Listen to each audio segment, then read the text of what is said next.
G'day guys, how you going? Hope you can hear me. Let me know if the audio is coming through clearly. Obviously, I'm outside of my studio setup, so I've had to set up again as I'm traveling back in Canberra. So let me know. I'll wait till someone confirms the audio is coming through and it's not peaking clear. Let me know, and it just gives a bit of time as well for other people to join in as people slowly come online and see that this stream is happening. Okay, cool. Few confirmations. Penny says clearly. We got here a comment from Sir Richard Stewart who says, "What a day Sunday was." Hey brother, hey bro, what's going on? And yes, I'm going to be talking about the March for Australia. I think a lot of this is going to be about the March for Australia. I do have some other news topics as well that I have saved, but I do feel like it's going to be the March for Australia. And the thing is, I don't want to get into too much detail as well about my thoughts because me and Avi will be doing a live stream tomorrow evening, our opposition podcast, where both of us who were live streaming together that day, and obviously we had a lot of different interesting interactions, let's put it that way. We'll be discussing that at length and, going through in detail of our thoughts on a lot of the things that happened on Sunday, especially in Melbourne. I mean, now that we've seen a lot of the videos and clips coming out from the different states as well, we can have a few comments about that as well. But tomorrow we'll be spending a lot of time talking about what happened in Melbourne, especially during the time that we live streamed. So I think we live streamed, if you guys are watching, for about 4 hours in Melbourne, and it was a collaborative live stream. And I thought it was quite interesting. We had a lot of people watching. I think all up, not at the same time, but during the live stream itself, we had a couple of 100,000 people tune in at different times across all our platforms. And since that time, I think it's crossed over 1 million views in terms of all the different platforms we were streaming on. So a lot of people tuned in, and also, of course, we had a lot of people around the different cities in Australia marching as one for the country, and the issue of mass immigration that people were marching against. But I think there was a lot more things going on that day. I think a lot of people were just proud to be out there. It was amazing. I know there's been a lot of negative coverage around the March for Australia, but it was really amazing just to see so many Australian flags. You don't normally see that in Australia, and it's a shame. It's like the same feeling I get sometimes when I go to some of the more regional areas around Australia and you see Australian flags flying proudly, whether it's in the town or on homesteads or houses. People display the national pride, and it's just amazing to see so many Australian flags, people rallying behind the country that obviously means so much to I hope everyone that lives here. But of course, life is a bit more complicated than that, as we do see during Sunday. But someone's saying they're getting a bit of buffering. I don't know if it's where you're watching or whether it's me, but I hope I'm coming through still good. Maybe I'll wait for a second and see if it cleans itself up. Let's just give me a second, and I'll get through some of your comments as well.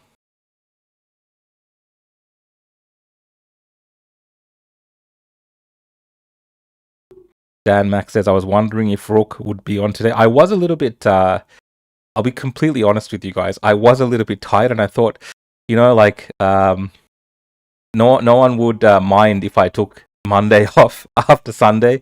Because actually on Sunday night, after I finished the protest, I ended up going to, I'm actually in Canberra. So that Sunday night I flew down, like a late flight, 8:40 or whatever. And I landed in Canberra at night, went to bed, went to work this morning, and then I'm now here back in the hotel room doing this. So I was a little bit tired. I just had my room service meal, and I thought, if you didn't go on today, Rukshan, no one would mind.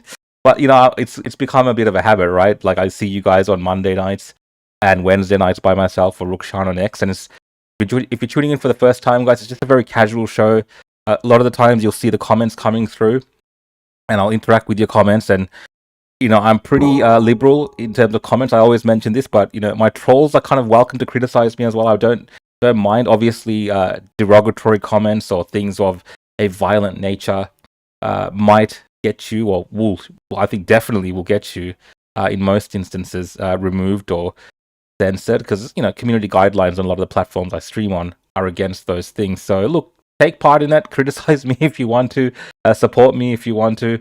I'm not really here to tell people what to say to me or anything like this, but I do want to see your opinion. So joining the conversation, and sometimes people get involved in their own conversations while I'm doing this stream, and it's interesting to watch back later to see what people were talking about. Samuel says, thank you guys for your work. God bless you both. Ben Dover, great name. You're watching from Radelaide. Mate, thanks for joining in. We've got someone from Tassie as well, so Australia-wide. It's great to see all of you on the show tonight. Greeted my neighbor this morning with a good morning, good morning racist. He replied, good morning, fellow racist. It does feel like that sometimes, right? Because if you look at the kind of, I'm going to get to this in more detail, but if you look at the coverage the day after, it's pretty much like everyone that turned up at that rally is a racist or a Nazi or whatever, right? That's the overwhelming coverage that you're seeing, at least from the mainstream media. And it's a shame, because I will say it straight off the bat, 99.95%, even if I can take it up more of a point percentile, I would. Majority of the people at those marches were just peaceful, Australians, wonderful people that love the country. And yes, they have their grievances. One of the grievances happens to be mass immigration, which in itself should never be considered a racist topic. But of course, the political class loves to paint any discussion around migration as racist. But mass immigration is something that our politicians deal in all the time. Like, one of the policy decisions that they make is around migration numbers. So if they're calling the rest of us racist for having issues with mass immigration, I mean, that is technically what they deal with. Well, they haven't been, really. That's why there's been these protests. But managing immigration is a part of having a country with borders. It's nothing racist about it. There has to be policies around it. There has to be ways that you look at integration when people come to the country. There has to be ways that you look at housing when people come to a country. It's just basic stuff that is a part of running a country. But they want to make it a issue which is extreme to discuss, because there are those in power that prefer it to be a topic that is not really a mainstream point of discussion where people have control over it. And that's been happening gradually for a long time. But now it's at its worst, because these politicians have realized that with demographic shifts, with bringing in new people, they can change the dynamics that of a country to benefit them, whether that be financially, in the sense of economic mismanagement they may have done in the country, and then they can fix that by bringing people in, whether it's appeasing institutions like universities and other corporations that want to have foreign money coming in through students, or whether it's through workers or whatever it is. Like, there's always these things that they're trying to appease. And of course, election time, we see a lot of the times certain demographics, especially when it's changed via migration, tends to lean a certain way depending on how the political class wishes to use them. And usually it's been, at least in Australia's history, the last 30-40 years, most new migrants have tended to be Labour voters. So yeah, that's kind of where we're at. Let me just get through some more of your comments, and I'll jump into discussing the March for Australia.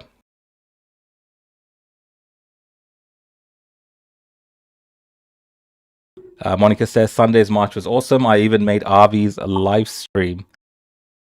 Kane says, hope you didn't get hurt during the odd hostile moments. I mean, we were blessed really to have really good security. They were great. You saw them having to front up and protect us in that situation, which they did. I think they did a great job, especially at the first time. There was just two of them. Did a great job. And then later on, our security was the people that were there. Really, a lot of people stepped up. You might not see it in the interactions if you watch the live stream. You might have heard little bits and pieces, but there's so many people around us that approached me, approached Avi, and said, hey guys, don't worry, you keep doing your thing. There's nothing for you to be scared of. We're going to stand around you guys. We're going to watch over you guys. And, they kind of became, the people that were there at the march kind of became de facto security. But we'll talk about that more tomorrow with Avi's here, because I think, we need that Avi's view on this as well. And we're going to have a good discussion about it. I think it'll be really entertaining. So guys, tomorrow night, around 7 p.m, we should have the opposition podcast, and that'll be like a really big debrief of everything. I'll give you my version of some of the reactions from me to some of the news stories that we're seeing and some of the comments that we're seeing in brief today. Tony says, from Mernda, says, I watched the whole live stream drinking VB. I love Australia, mate. Well done. And we've got Jenny here who says she was at the Melbourne March. Hope you had a good time, Jenny. Louise says all legends Aussie, Aussie, Aussie. Love, yep, we love Australia. Thank you, Rukshan, for to speak loud and proud. Tell the truth. Kathy says bugger off. Kathy, thanks for hate watching. I appreciate your views. Hope you learned something from my perspective. Maybe try to give it a shot, Kathy. Join in and listen, maybe. David says you're a fascist, mate. Thanks again, David. One of my biggest trolls here on Facebook, especially. He's always David has been going at me for the last 5 years, and I've never banned him or blocked him. Here and there, I've said, what are you on about, mate? And he's always just going on and on. Mate, thank you for the patronage over all these years. I appreciate your help for the algorithm.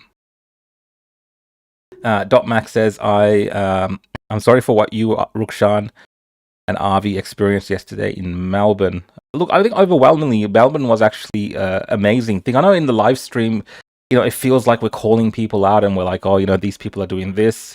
But that's just part of giving people at home, telling them what's happening on the ground. Overall, I just felt it was like, great to be around so many people so passionate about Australia, because it's not always the case, right? Last time I really felt that was towards the end of the COVID kind of marches, when more people came out and there was this massive groundswell. You had a lot of people come out with a lot of pride, and not really fearful. I mean, the early COVID stuff, yes, it was a kind of different energy because people were a bit more cautious. There was a bit more hostile police, hostile government. You're not really sure what's going to happen if you're going to get shot with rubber bullets, whatever it was. So everyone was a bit more tense during those moments. But I remember the later on marches, during like the Kill the Bill marches, and really when things opened up a little bit more and more people came out, there was a great energy at those marches. And there was a little bit of that, I would say, at the March for Australia in a different way. But yes, like there was some negativity as well. Okay, I'm not going to overlook some of the negativity. I'll get to that as well and share some of my thoughts.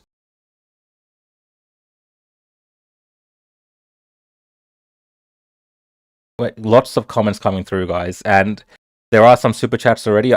If you want to support my channel and the work that I do, you can super chat me on YouTube. So if you're watching on YouTube, guys, you can super chat me there, and that'll go towards contributing to helping me with the show. But otherwise, I still do read all the comments, not just the super chats, but super chats I'll take a little bit more time answering. So we got one here from Abby.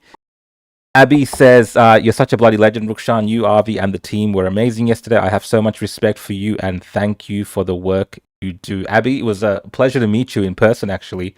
Yesterday, you came and introduced yourself and you showed us the photo that you had on your mobile phone. And it was this animated or cartoonish photo of the opposition podcast with Avi and myself. And, it was great to meet you. So it's always wonderful to meet people that we interact with online and on the podcast. And I think I met a couple of people actually like that yesterday that watched the podcast, and it's just great to meet you guys. But I hope you had enjoyed your time there and had a great time. I know I saw you there walking around with a flag, and you really made your feelings known sometimes as well, Abby. So thank you for standing up as well for some of the stuff that you were seeing. I thought you were great.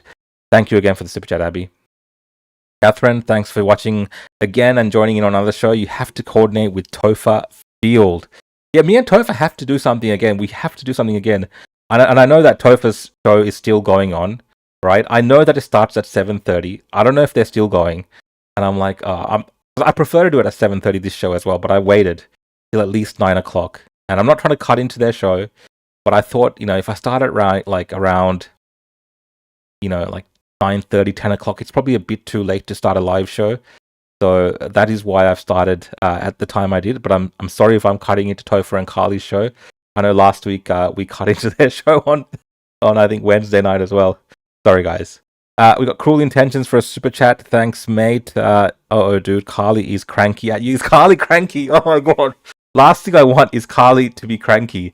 I didn't know. I thought that how long can they talk for? They started at 7:30. It's 9:30 now. I thought at least they'll be able to finish in 2 hours. Finish. What can Topher and Carly possibly talk about? I watched their show. I was watching their show. A lot of the time they're just talking absolute, just get to the point, guys. That's why then you can finish your show earlier. You go off on these tangents. Carly goes off on tangents. and the show drags on. So just keep it succinct, keep it on topic, Topher and Carly, and then you guys can finish up around 9:30, and there's no issues. Diego says the stream was great, and that camera gear setup looked crazy. Yeah, look, I mean, we put a lot of effort into it. Avi as well, obviously, he's invested in some gear as well. But I have a lot of experience over the last couple of years doing live streams at weddings, so I have the technical knowledge, so I can bring it together a little bit better. And I have some experience with doing that, and there is a lot of effort that goes into try to bring you something that is like a higher production live stream, right? I wish I had that kind of gear during COVID, for instance, because I was just streaming from my phone, and it didn't really occur to me to set up all my wedding gear and do that kind of thing. But once it's working, like, it's great. I think it's a really great way for people to actually, if you can't make a protest or you can't see these things, to participate by watching, because people want to do that, as well as it keeps the record of what happened on the day. And I think that becomes important, right? Because what are we seeing now in the media? We're seeing them twist everything that happened on that day. We're seeing them just pick out one moment from that day or one group and amplify that. And that was, look, they always do these kind of tricks, but they've had a lot more, I guess, ammunition this time, because there's a lot of moments there, I think, where unfortunately the way that was organized, put together, and the extremist elements that, whether it was a hijack or a setup. I know Topher was saying on their show that it was. I agree to a part that it was set up in this way by some of these dubious individuals. It's good to have a record then to show that not everyone is actually in that same vein, and people are there for different reasons. So, Diego, thank you for the super chat. And yeah, I'm a tech freak. I'm a tech nerd. I like making things look good, and I'm fully into the gear and making things immersive. So it's really good that we were able to do that yesterday with that stream, and we got a lot more streams coming up in the next couple of weeks. I won't spoil any surprises on what Avi and myself are doing, but make sure you subscribe to our platforms, and you'll see what we're doing in the next couple of weeks here. Got another super chat here from Audrey Halls. Enjoyed the March for Australia live stream. I watched all of it, and glad you guys have a true record to counter MSN narratives and lies. Yeah, I mean, it's a mixed bag, right? So, like, some of the narratives that are coming through, you kind of see where it comes from, but what you want the media to do is to be able to discern that, right? To be able to be like, yes, there were these extremist groups there, but the people on the ground called them out, and the vast majority of people were not that. The portrayal of, like, there were families there with kids and like all sorts of people there, and just to portray them all in these kind of blanket terms as Nazis and things, I think is wrong. And that's where I take objection to in terms of the media's coverage, because they're reporters, they're photojournalists, they're videographers, they're there as well. Maybe they're not live streaming, sure, but they're there. They're witnessing everything that's happening. They're seeing all the interactions. But then they pick and choose things, right? And that's where they can kind of push a narrative in a certain direction. And that's why live streaming is, I think, so important. We've got Avi here, who's done probably his first ever super chat. He's done his first ever super chat. I cannot believe I've got an Avi Yemeni to do a super chat. I think I'm going to screenshot this moment because I don't think he's ever spent money on anything like this and given money to anyone else. So thanks, mate. Avi Yemeni says, this is the first super chat I've ever done. I'm writing it off as a charity for my tech support. P.S. My vote is Rukshan in a tutu. Mate. It should be 799. I think that would be an adequate super chat. What do you guys think? Cruel Intentions, another super chat. Thanks for coming through, mate. You're saying, I hope they can use some of your footage to charge the NSN idiots. Awesome job yesterday. Yeah, look, I mean, well, I'll get to that as well. The protest, yeah, there were some questionable things that happened with them and all these kind of things, but I think they might be in trouble for something that happened a bit later on, where not really about the people at the protest and March for Australia. I think it's totally separate to that. This is something that they've decided to do, further away from where everything was happening a lot later on. And this is now making news to the extent of, I just saw on 9 News before I started the show, that the counter-terrorism police are now investigating, according to Channel 9. So there's that. And Daniel James, thanks, mate. I'll bring this up here. Good job on Sunday. Thanks, mate. Thanks for the super chat. All right, guys. So let's get to some of the news stories I'm going to cover, and then I'll come back to all your comments. I've already seen like 400, 500 comments on here. Thank you so much, guys. I'm going to have I think, a hard time today. Look, let me just pull up the let's pull up the articles that I had saved to go through some of the commentary that we're seeing around this March for Australia, and I think it's interesting to point out how it all started, how it was set up, and this video kind of goes to that. This is the Labor senior minister, senator in the Labor Party, Murray Watt, talking about the march before it even happened. So you can already see the narrative that was being set up. So let's have a listen to Murray Watt. Well, you will have seen, like other government figures, we absolutely condemn the March for Australia rally that's going on today. It is not about increasing social harmony. We think, and I think the vast majority of the Australians think that multiculturalism has been a good thing for our country. We don't support rallies like this that are about spreading hate and that are about dividing our community. I sincerely hope that there's no trouble that arises from these events today. But the fact that this is being organised and promoted by neo-Nazi groups tells us everything we need to know about the level of hatred and division that these kind of rallies are about. Well, you will have seen, like other government figures. And this goes to kind of the way that the political class, Labor, you had a statement put out from what's his name, Tony Burke, before everything, like a couple of days before, saying that they don't accept this march as being something it's a good type of protest. They're against it, and it was already kind of set up. Like they were always going, regardless of whatever happened on Sunday, people were always going to label everyone at that march as some sort of extremist or racist.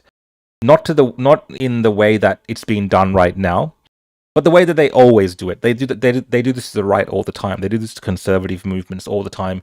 Anything that's kind of anti what the left likes, you're all of a sudden, everyone's a Nazi, right? That's the approach, and I agree. I don't agree with that approach whatsoever, and I don't agree with this whole kind of this political clash where everyone gets called a Nazi and labeled a Nazi. I think that's wrong, and that's been done. I saw that done firsthand during COVID, where even I was called a Nazi and a white supremacist and a part of some sort of leadership of some Nazi movement, and it's insane. You can see that today, where when you're actually seeing the Nazis interact with me, they don't like me whatsoever. They've never liked me. I've never liked them. But that was the portrayal by the media and the political left at that time, because it was convenient for them to dismiss the arguments during COVID to just keep calling people Nazis and extremists. And in the same way, when it comes to this issue of mass immigration, that is the same approach that this particular, especially the Labour Party, the Greens, all these kind of left-wing parties take, is just to say, you're marching against migrants. It's not about mass immigration. You're just racist. You hate everyone, and therefore it's a racist march. Now, in this case, it's a little bit different. Like what Murray Watt was talking about in terms of the organization of the march being these extremists. Now, there's lots of dubious stuff very early on with this protest, and a lot of us tried to make people aware of this. And that was also available. That information is also available to politicians. But the vast majority of people that came yesterday had no idea about who these people were, or who the organizers were. They don't know who Beck Freedom is. They have no idea. All they know is that there was a march happening for the country of Australia that they love, and one of the issues was mass immigration. The vast majority of people, that's why they came. They don't know who the NSN is. If you're outside of X, if you're outside of the political sphere in terms of talking about these topics online all the time, every day, most people would have no idea who the hell the NSN is, who Thomas Swirl is, who Joel Davis is. These are not names that people know, right? Even on X, only a small handful of people spend their time, wasting our time discussing these people. So not many people know who these extremists are. So they're not coming for that. They're coming for the simple fact of they've heard that, through their circle of friends, through other contacts, hey, there's a March for Australia. We're going to go. We're going to fly the Australian flag proudly, and we are we're dissatisfied with the state of the country. We are dissatisfied with issues like immigration and the way that our government is handling those issues. So therefore, that is why we're going to the March for Australia. And that is why, like when I went to Melbourne to the march, there were so many different people there from different backgrounds. Lots of immigrant background people, right? It was not the way it was portrayed previously, and lots of families. Some massive mix of different people there. Yes, right. I would say compared to other kind of protest marches, yes, the vast majority of people that were there were like white Australians, right? If you want to compare the numbers of people, but that makes sense. That makes sense given the way that this is being portrayed, and the people who are speaking up around these issues. A lot of migrants, even if they have, this kind of sentiment that there is something wrong in the country when it comes to immigration, they're fearful of turning up to these events because of the way that the media has been talking about them for weeks now as these racist rallies. And unfortunately, a lot of that ammunition that the media has used and the politicians have used have come from the fact that these extremists online, they want to portray it in this manner. They want to portray it as a white-only event. They want to hijack or set up people. They want to use the optics of something like this to further their cause. And it's unfortunate, but when it comes to fighting for your country, when it comes to putting these issues there in the forefront of the minds of the politicians, sometimes you got to take the attacks, right? Sometimes you got to take the arrows, right? Sometimes you got to take the bullets and dodge them. Hopefully, sometimes you get hit, but it's a part of the process of making this a topic of discussion. And as I'm here in Canberra, I'm working in Parliament, and I'm watching the discussion today in Parliament. The discussion in Parliament today was pretty much overwhelmingly on the topic of immigration. Now, would they have talked about immigration today in Parliament? This is the major political parties, the minor parties as well. And yes, it was for and against certain things on immigration, but would they have spent the day today discussing immigration if, yes, on Sunday, Australians had not en masse, which is something that they don't normally do on this topic, had not turned up onto the March for Australia on the streets? I don't think so. I don't think they would have spent their time talking about mass immigration today. So I think there has been an impact from the marches, even though it was a bit chaotic, even though everything didn't go right, even though some of the organizers have dubious links to NSN and things like this, and they tried to hijack people's sentiment and to hijack the good nature of Australians. They did all these things, but even despite all of that, and despite what the NSN and the Nazis may have done, overall, the fact that lots of people turned out cannot be ignored so easily, because the last thing they want right now is for this to become a groundswell movement. So these people are kind of, running around trying to figure out ways to deal with this. So either you're going to get, positions from politicians where they want to address some of these things, right? Which doesn't look like the case, okay? I'm going to be honest. Labour and the Greens and all these guys are kind of closing rank around, protecting their particular idea of what Australia is. And this is known to us. This is known to people before they vote and go to the polls, that that these people have these particular views. And then you have the Liberals and, One Nation. And we had Senator Babette today, for instance, speaking up about the problems with immigration. Some more than others. So One Nation, for instance, and Senator Babette from United Australia Party, obviously they spoke up more loudly, I would say, than the Liberal Party in terms of defending the people that were there, the vast majority of people that were there, as good Australians. And that's true. To their credit, the Liberal Party as well acknowledged that most of the people would be good, except the extremist elements. But it was really the Labour Party, the Greens especially. Oh my God, the Greens, they are a piece of work. To bring up the video of Sarah Hanson-Young talking about the march and just show you the vitriol and the way that they view Australians. They would never, ever talk about, their favourite friends from the pro-Palestinian movement or Hamas in this way. We saw the Sydney Harbour Bridge march. We saw them marching on the Sydney Harbour Bridge with, again, not the majority of the people there, but there were elements there with ISIS flags, Hamas flags, flags of the terrorist regime of Iran, as well as the Ayatollah, pictures of Khomeini, a terrorist. We saw them marching alongside those things. We saw them burning the beautiful flag of Australia. They did all these things, and these people did not blink an eye. They could not even condemn such action. The moment, God forbid, a bunch of patriotic Australians decide to get together and fly the flag of the nation, the flag which sits on top of Parliament House, the flag that represents this country, the moment that people do that and say that this is the flag that we respect and love, and this is our country, and we want to protect our country and its identity and work towards that, they freak out. They lose their minds, and they just kind of go into this. It's hard to explain exactly what it is. It does look like they hate the country, and it's sad to say that.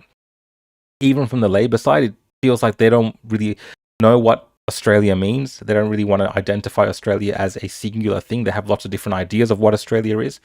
Maybe that's a good thing for people that support Labor. I don't know. It seems problematic to me when you are so confused about the identity of a nation. That's why you have so many problems regarding social cohesion, because if the people that are in government can't really explain to you what Australia is and what it means to be Australian, then it's a bit of a problem. But yeah, I think I just went on a long rant. I'm sorry. I normally go through articles, but I just went on a long rant there, giving you my thoughts and opinions. Let me hit up these super chats first, and then I'll try to get through some of your comments as well. We got Australia 92 saying was great. Aussies reject the Nazi hijackers. Also, here's 10 because Avi only gave you an 8. Thanks, mate. Look, yeah, it's been actually great to see. I mean, I witnessed it firsthand at the Melbourne March, but also just the videos seeing afterwards in the different states, that overwhelmingly people reject this extremist movement of the NSN. And, these losers, the best they could do was try to trick Australians into supporting them, right? This is how sad this particular movement is. Like, they are so ashamed of who they are that they cannot proudly put their names to something, right? This is the kind of losers we're dealing with, right? They have to be subversive. They have to try to even trick, good, hard-working, honest Australians, trick them into supporting them for their propaganda and their optics, right? This is how pathetic this particular movement is. And they're a bunch of losers. You saw them, I had a few run-ins with them, and they were calling me names and telling me to go back home and things like this. But you stand your ground with them because they're just losers at the end of the day. They have no political clout. They're agents of chaos. They're provocateurs. They are, some people say, I have no evidence. People call them glowies. They call them feds. They call them a psyop. I don't know, but they seem to, whatever they do seems to benefit the government of the day, right? Seems to benefit the government of the day. Now, I did say today that in Parliament, for instance, I saw them talking about immigration as an issue, which is a great thing. But at the same time, right, the ammunition that has been provided to the government to actually shut down this debate, go after Australians because of this Nazi movement is unforgivable, and it's massive, right? I mean, there's going to be dramatic things that might come out of this in terms of suppressing this particular movement. I don't know if it'll work. That's up to the people. At the end of the day, that's up to people. Like, even if they want to kind of go all out against this particular movement, and the fact that these kind of issues are being raised not just in Australia but around the world, like you're seeing in the UK right now as well. Whether they'll be successful, I don't know. And I'm talking about the government, but these NSN, groupies and the people that support them, those who are adjacent to them as well, especially online, these losers, all of them. Some of them just don't want to come out and say what they really are, which is just pathetic. I know who you guys are. The ones that can't fully admit that they want to be these Nazis as well. Like, they just pretend online and they kind of float on the edge. Guys are such losers. It's so funny watching all the backtracking and the secret, sneaky ways you want to get people to talk about this thing because you're such losers, and you just can't be who you are because you're so scared and afraid of your views and opinions. It's so pathetic. And there is going to be ramifications, I believe, because the left, Labor, when I say the left, I mean Labor, really, and the Greens, they're the majority here in the federal parliament, and every state is pretty much a Labor state. And they're going to try to stamp out anything that is they view as extremism, and unfortunately, they view any kind of nationalism as extremism. I don't particularly think that nationalism is a bad concept or a bad idea. We should be, most countries are nationalistic. It's not a bad thing to be nationalistic. I think it's a retarded thing to then tie that nationalism to Nazism and then make everyone into extremists and Nazis. That's just the stupidest thing you could do. And to just make everyday Australians that turn up to support the country and, show their love for the country and also protest against an issue like mass immigration, to then turn around and make them look like Nazis as well. How stupid do you have to be? Like, how dumb are these people? They're so stupid. But anyway, let's get to the super chats. Tiago, thanks for the super chat, mate. 799, he's giving him pocket money. I know, Avi. Oh, you know what they say. I won't get into that. Lexus Mercedes-Benz says Murray Watt is ahead with a life support system. He's a very interesting guy, isn't he? I think the way he talks and carries himself, I think he just triggers people just from talking, because this is something about him. This is from Australia's Not Real Just Ask 4379. I love how you love this country. I mean, how can you not love Australia? Like, I am blessed to be in the greatest, I believe, or I know for sure, one of the greatest countries in the world. Like, we are so blessed to live in Australia. Like, if you look at around the world, even other great Western nations or other great European nations where the standard of living is high, none can really compare to Australia, especially the fantastic way it's developed over a short period of time. And the kind of lifestyle that we can and have enjoyed, and we do enjoy. Of course, the reason that people fight so hard for it is because you don't want to lose that. And yes, we can point our fingers at a lot of different people. We can point our finger at immigrants, and we can point our finger at extremists, and we can point our finger at lefties and all these kind of things.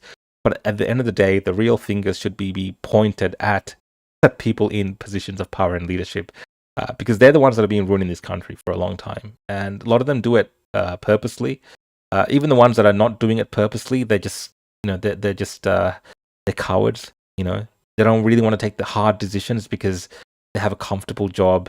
They want to be in the party system. They want to be there for, a few decades. So they just take the easy way out. Back in the day, people made hard, tough decisions, and they put their reputations on the line. Even our politicians, they put their reputations on the line. How many moments do we have today where we can look at our political class and be like, oh, look at these people, they're really fighting for us? There's very few people out there in places like Canberra or in your state parliaments who are truly fighting for you. They're just doing like a job, which is, it shouldn't be that way. Thanks for the super chat, mate. Haters are always gonna hate. Why not market Australia as exclusive works for big brands? Make it worthwhile for industry, business, and new age leaders to want to be here. Yeah, I mean, look, you'd think that we'd be doing something like this. We could be. We have more resources, for instance, than places like some of these countries in the Middle East, like Dubai and things. Dubai, right, a small place, but they attract so much investment, so much foreign. People want to go there, start businesses, start innovation. Of course, there's other parts of the world doing this as well. I mean, even countries like India and China are excelling in setting up hubs where companies, even from Australia, are going there to set up. Of course, there's labor involved in that, cheap labor. There's many other reasons. It is so hard to do business, even for small businesses here in Australia. Why would big foreign corporations, big brands want to set up in Australia? Like, it's hard already for small businesses. Of course, there's maybe some tax breaks and things you can set up, subsidies or whatever to attract some of these companies. But it's like, I remember when we're back in the day, I was pretty young, but when we used to manufacture cars in Australia, and the last Toyota factories or Ford factories closing, losing that manufacturing base, and we've seen that happen, and it's gone out of this country, and it's really hard to reinvigorate and bring those things back to Australia. I think we're far behind in that sense, but there's other places that we can innovate. Whether it's in the tech field, even something like AI. We should become industry leaders in these fields and not look to other countries. So hopefully, we have entrepreneurial style governments that see the opportunities to build Australia rather than building countries elsewhere. I think that's the way that's going to happen, right? Thanks for the super chat, mate. $5 to mention Daniel. He's a bloody legend.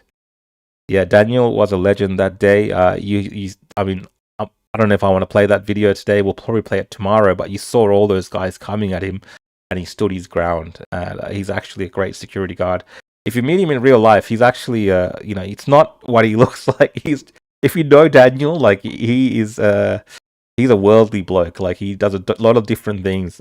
He's a very interesting guy, but he's a great security guard. So thank you, Daniel. From Katie, thanks for the super chat. I appreciate it. And Abby jumping in for Daniel. Guys, if you want to super chat Daniel, go for it. Backing that Daniel 100%. And we got here, will Avi need physio after opening his wallet? Must have sprained a muscle there. 100%. He will go on about that super chat probably for the rest of his life. He will go on about that super chat. He will go on about that, and he will expect a lot of things because of that measly $8, $7.99 that he gave. So let's have a look at some more videos, guys. I've been just very casually chatting with you guys. I appreciate it. I'll try to catch up with some of the comments later as well. Let's have a look at what else I've got saved here. So I got Albanese. Actually, no. Let's go to Zali Stagel talking about the March for Australia. Let's have a listen to what she had to say. But she's pretty much saying that it's a difference between the March for Australia and the pro-Palestinian marches where there's there's terrorist flags and stuff like this. Do you think it's an equivalent, hijacking by extremists on both sides? No, not at all. We know the march last weekend was a racist march organised by neo-Nazis overtly. There's no comparison to the hundreds of thousands, millions, I think, when you add up all the different protests that marched for humanity, that are concerned about the purposeful starvation of innocent civilians and children. I attended the Sydney March across the Harbour Bridge, and it was overwhelmingly families. But there were signs, a couple I saw of the Ayatollah, like there were some extremist elements. There may, and I should say the media has overwhelmingly focused on that one sign. I certainly did not see it, and there was an overwhelming amount of people of all cultural backgrounds, from our communities, from many communities around Sydney, because that's where I was. Overwhelmingly families with children who felt so distressed at for humanity that children are being starved to death. So yeah, you saw the opinion there from Sally Stigler, and someone saying, I'm pretty sure she's a teal, and I think she just scraped by this federal election. But that's the narrative, right? So when you compare the two, because look, today I think in Melbourne we have these far left extremist pro-Palestinian groups blocking a port, blocking cars, blocking trucks. They've been doing this for like 2 years now, 2.5 years. And there is extreme elements in there that smash up buildings at night. They've been going after things that they call weapon manufacturers or toll companies. Any type of company that they think is associated whatsoever with what's happening overseas, they will potentially go after them. And this comparison here between the two groups, because there is extremism on the left as well. And we saw some of that extremism come out to face the pro-Australia crowd. And I think that's important to discuss and actually understand what that is. To have, during a time when people are marching for Australia, to have a group turn up, the pro-Palestinian group, to march against people who are marching for Australia. That's what it was. They were carrying the Palestinian flag. They had the Australian flag ripped, the Union Jack ripped out of it. It's just a Southern Cross. And they would be disrespecting the country of Australia. They were trying to burn the Australian flag yesterday as well. So there is a lot of that. And there is there's very comparable similarities between the extremes on both ends at these protests. And I concede, in general, the Sydney protest, for instance, was a peaceful protest. They're saying up to 90,000 to 100,000 people walked across the Sydney Harbour Bridge. And yes, the vast majority of them, right? 99% of them were peaceful, but there is an extreme element in there. But this group, politicians like Sally Stegel will never want to say that these people are associated in that manner. But there are these links, because when you look at the organizers of the pro-Palestinian marches, the things that they say, it may not sound extreme to them, but they agree with ideas like abolishing Australia. Right? They can't condemn burning of the Australian flag. They'll never do that because what's that guy Nasha Majni, the leader of APAN, when people had told him that they burnt the Australian flag, what do you think? He said it's just a piece of silk. It's just a piece of silk. The Australian flag is just a piece of silk. Get over it. What's happening overseas is more important. And you're getting that same kind of vibe here. It's talking about the humanity of what's happening overseas. And I get it. Like, all those things are tragic. It's important. I understand why people have a right to be concerned, and they have a right to protest or raise their concerns how they choose in this country. At the same time, Australians should be respected to have a right to protest, a right to rally, and a right to march around issues that impact them here in Australia, because this is the country where they're living. This is the most important country for anyone that's living in this country. Australia is the most important country. If you're kind of comparing what's important between Australia and a foreign conflict, I would pick Australia first, right? That's me. But I think all people should do that, because this is where you're living. Like, if you cannot live yourself in a country which is stable, which is cohesive socially, let's say, which doesn't have these issues where people are starving or people are homeless or people can't buy a house, you have to ensure first that the country that you live in is that way. If you are a part of that country, right? That's important. But if you live here and then your only focus is what's happening overseas, and that's what you're going to spend your time doing, like, you're well within your rights to do it, I guess. But people will look at that in a certain way, and I choose to look at that in a negative light, because there are issues here that we should be focusing on, and that's not to say we should never look at foreign issues. For sure, I'm not trying to say that. I talk about foreign issues all the time. It's not necessarily about that, but the time and effort that is spent by our government appeasing foreign leaders, trying to solve things that they can't solve. Like, it's all just a domestic ploy to kind of make people feel like they're doing something for them because the vote demographics have changed. Do you really think if Australia was a country where for instance, let's take this Israel-Gaza conflict, if Australia didn't have a population of people who are Muslim or people who are Jewish, do you really think the Australian government would be taking a keen interest in what's happening there to the extent they are today, impacting stuff that's happening in this country, whether it be hate speech laws or things like this? No, it wouldn't be happening.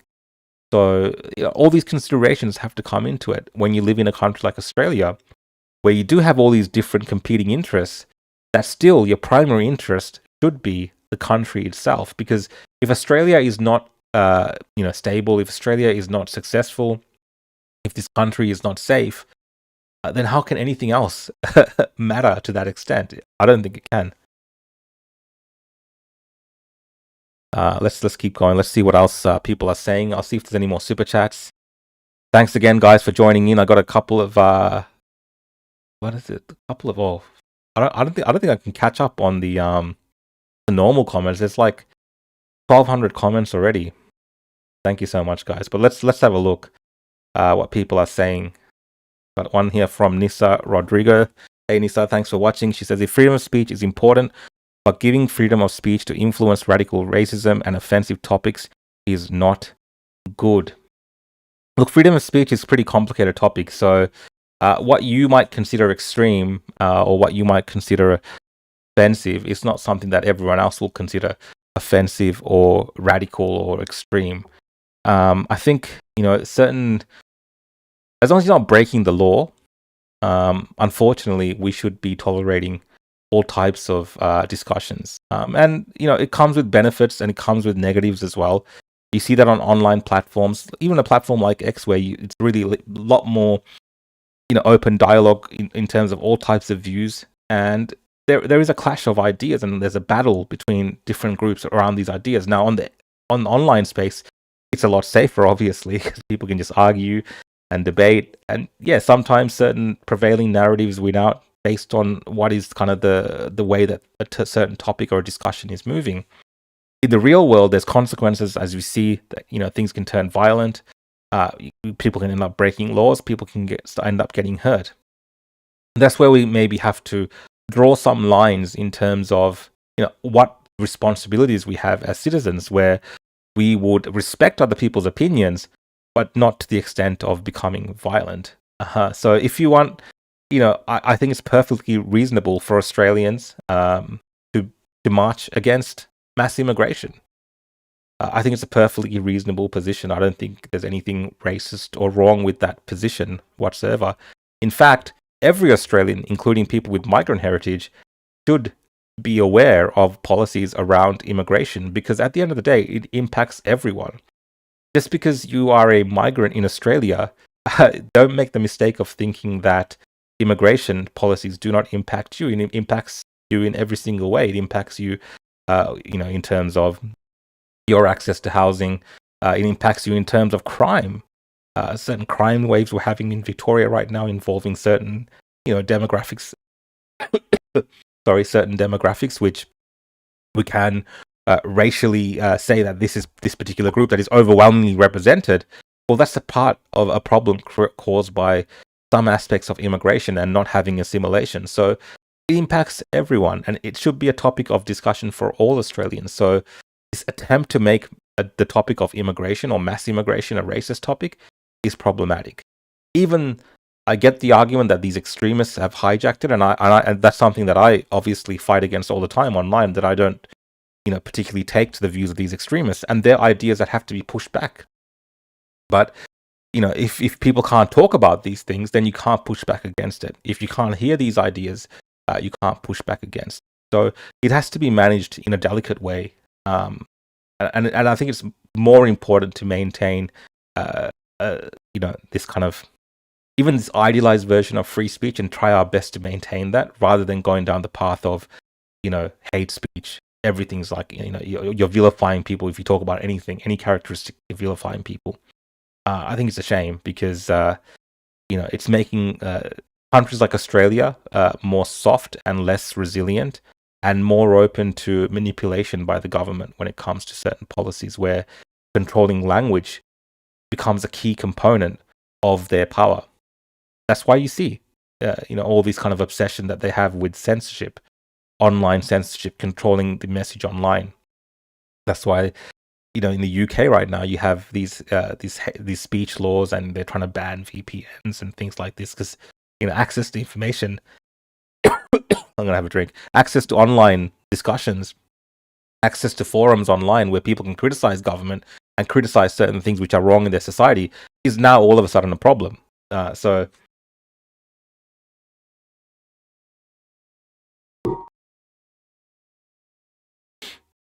we got one here from Wolfie who says, Rukshan, if you see my comment, Greg Freedom had an open mic in Sydney, yet she stopped a single mother from speaking. She's done. Lost all respect for her now. Okay. I'm not really following too much. I was following a little bit before the rally started with everything that was happening around the organization and things like this. But now what's happened is happened, and obviously there will be a time of analysis of the things that went wrong. And yes, I think it's only fair that people, critique or review the people who are involved in organizing, because they did put their hand up, especially Beck Freedom. She did put her hand up.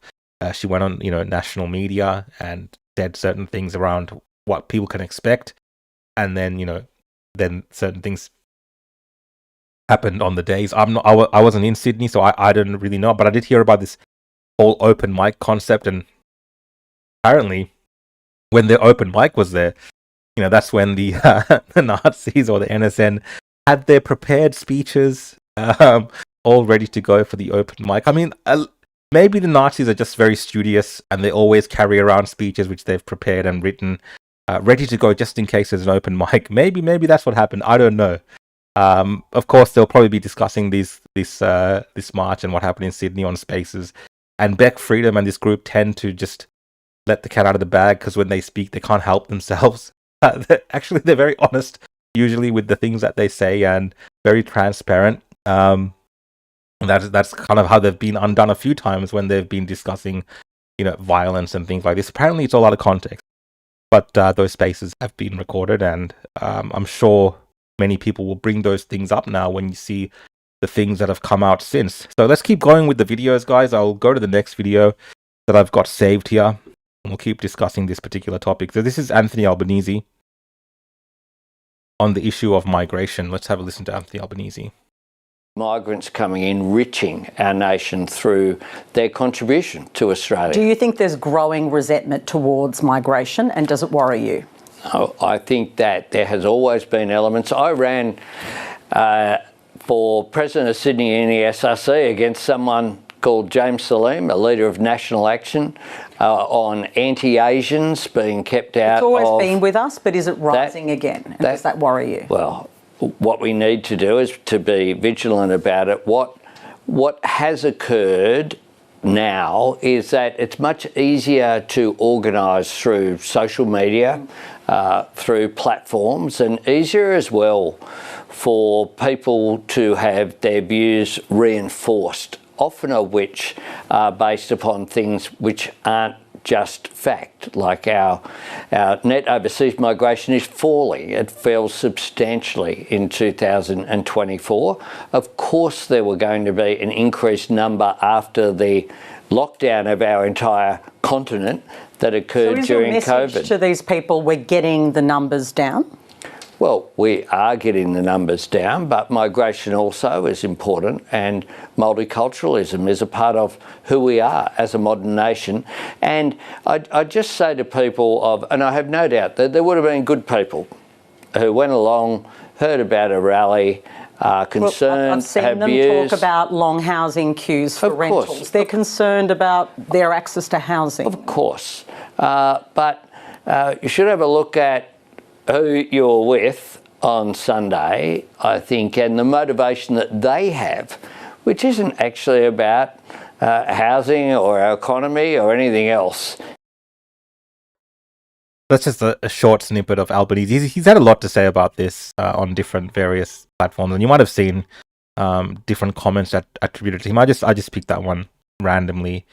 But he did try to kind of say, people were good, but they went along and marched with Nazis. That's pretty much what he's saying. So by association, you're with these people. And when it comes to when Patricia Cavallis raised that people are lining up to rent houses, and you've seen these videos, right, of people lining up to rent houses, and these lines are like, I don't know, I've never been in that situation, but yeah, having 100 people in front of you when you go into a property to rent it. It must be insane, and people at the rally on the weekend were talking about these real issues that Albanese kind of just touches on. But I would say a lot of people there were actually very concerned about these very issues that Albanese just kind of brushes off, and that is why they were there. They weren't there because of these extremist elements. But it's convenient for the political class, for Albanese, just to make it about this one particular topic and extremism. That's Albanese. We'll talk about it a lot more on tomorrow's show, and I have a few more videos of Albanese, no doubt, to go through. Let's get to here. Where is it? Channel 9. Let's pull it through.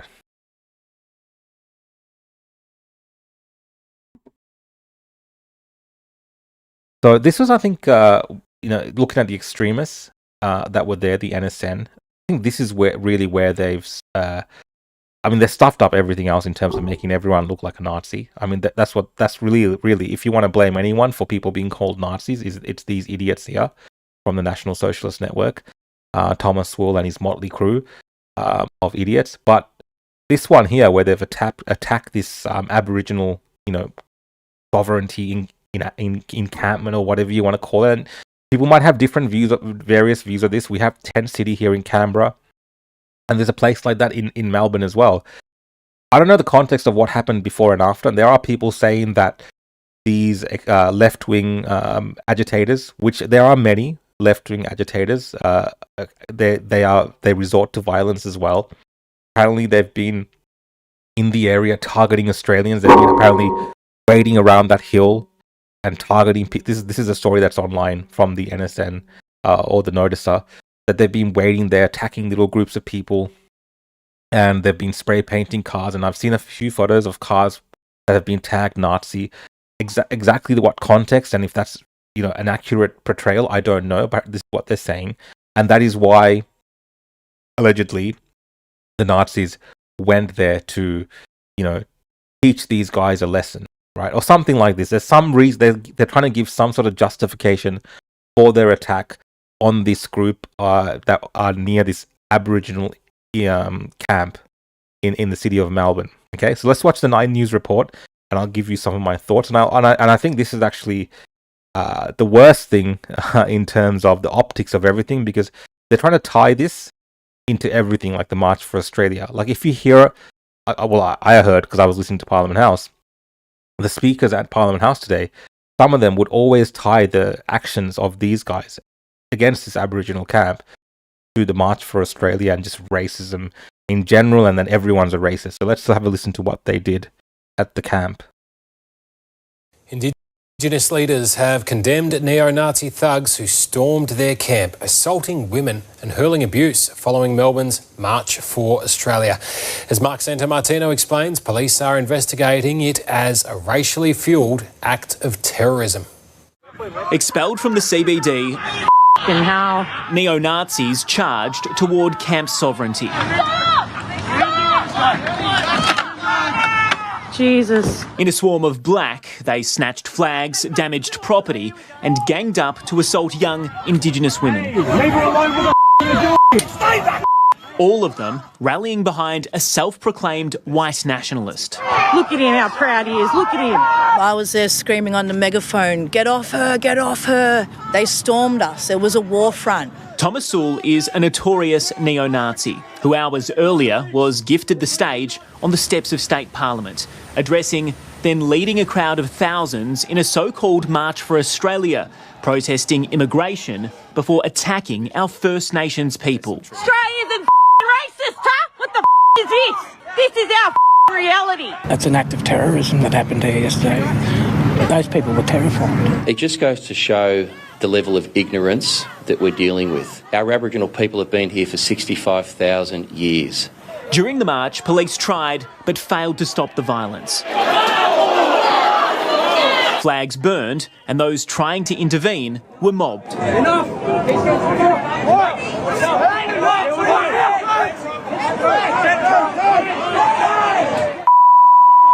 In all, a dozen people were arrested and 2 officers were injured. I'm extremely proud of the Victoria police officers. I have some thoughts and some words for the people that were protesting, but I'm going to save that for another occasion. It's understandable that a freak show of neo-Nazis, sovereign citizens and racists attracted significant media attention. Freak shows generally do. But we shouldn't empower this fringe element by taking the lies that they tell about our country seriously. Not everyone who marched was expecting to be led by Nazis. It was disgusting. See my little kids here? I wore that Aboriginal flag to show solidarity. March as one, together. And look what these idiots have done. Because he comes from such a radical, hateful side of things, then our message is lost, because a lot of us don't want to be a part of that. The bottom line is, if you're going to allow people to live in this country, then make sure they have the same values that the rest of us have. 2 of the women injured here at Camp Sovereignty needed to be taken to hospital for treatment. Leaders have described it as a race-fuelled act of terror, and that's how they want it investigated. Police, both through counter-terrorism and their criminal investigation unit, are investigating those matters. Activists derided Thomas Sewell as the convicted criminal left court this morning. Indigenous leaders later cleansed their camp in a ceremony to expel yesterday's hate. We will not be silenced by hate. Deport them, We don't need them here. And the rest of Australia, thank you for your support and getting behind us. And Mark Santomartino joins us now at the desk. Mark, police them.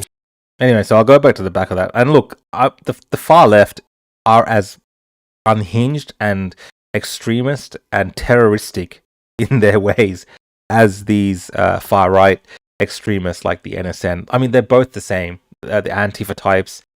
Someone like a Joel Davis, who's a leader of this NSN movement as well. One of the poster boys. He's someone that's been in Antifa previously, and now he switched over to being in the NSN. So it's like this horseshoe thing. They're both kind of 2 sides of the same coin in terms of their extremism. And yes, sometimes we saw that in many instances in the city, especially on, I think, the corner of Elizabeth and Burke Street. These 2 groups do go at each other. They do fight each other. Like they're kind of there for violence. These extremes, they want to get at each other. And that's why the police take a lot of measures to try to separate these two groups. Again, it's not all the people that are there, but these particular groups, these extremists, want to fight each other. They want to have these brawls. Like, they are there for it. It's like a sport for them, right?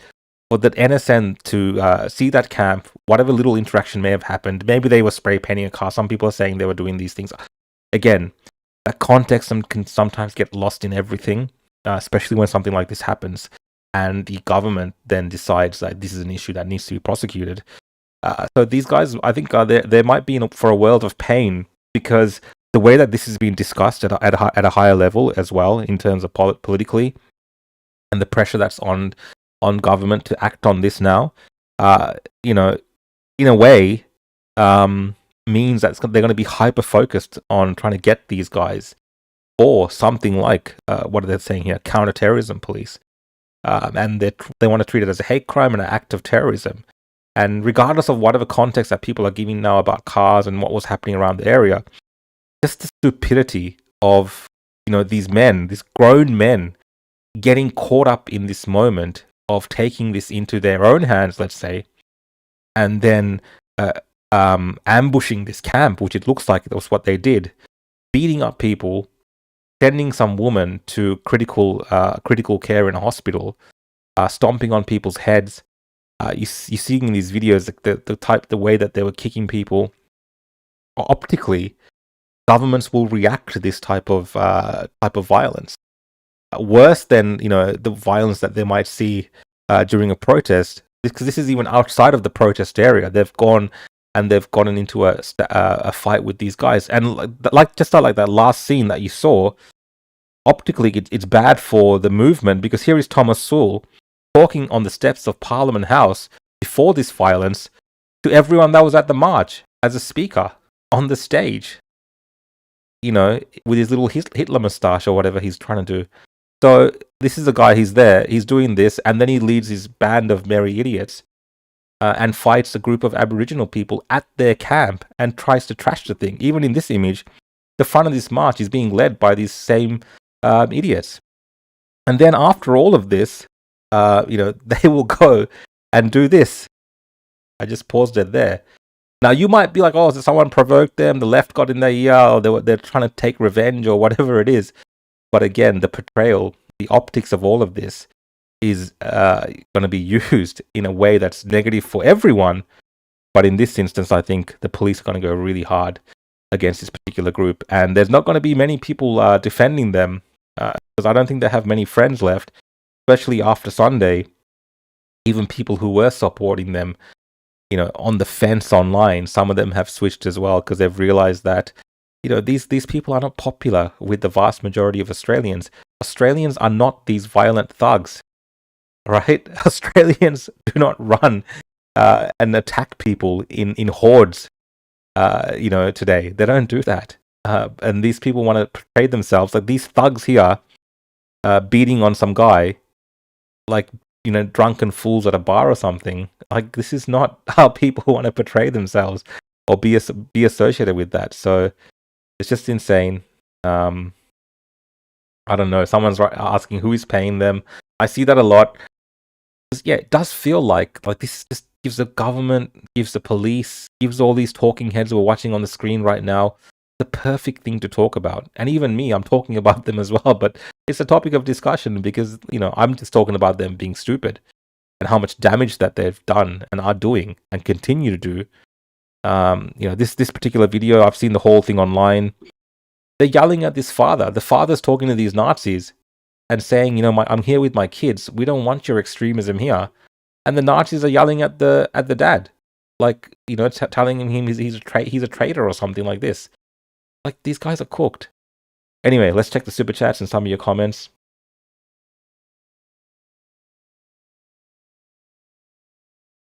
We got one here from Staffy5111.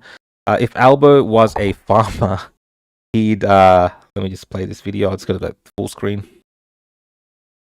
If Albo was a farmer, he'd lose the herd, blame climate change, and then appoint Hamas to manage the goat. Staffy, I'll just take that as a statement, as a joke. Mate, that's funny. Thanks for all your... I know you do a bit of this humor during the show. Thanks, mate. Thanks for Thanks for that one. Now, I've got one here from Cruel Intentions. I'm all for free speech, but I think you should kick Locust and Honey 486 so he can take his nighttime meds and settle down. Fuck, man. What's Locust doing? Sorry, I'm missing all of that. Emma says, the context was they went back after they had enough of people being belted. Haven't you seen the photos? I have.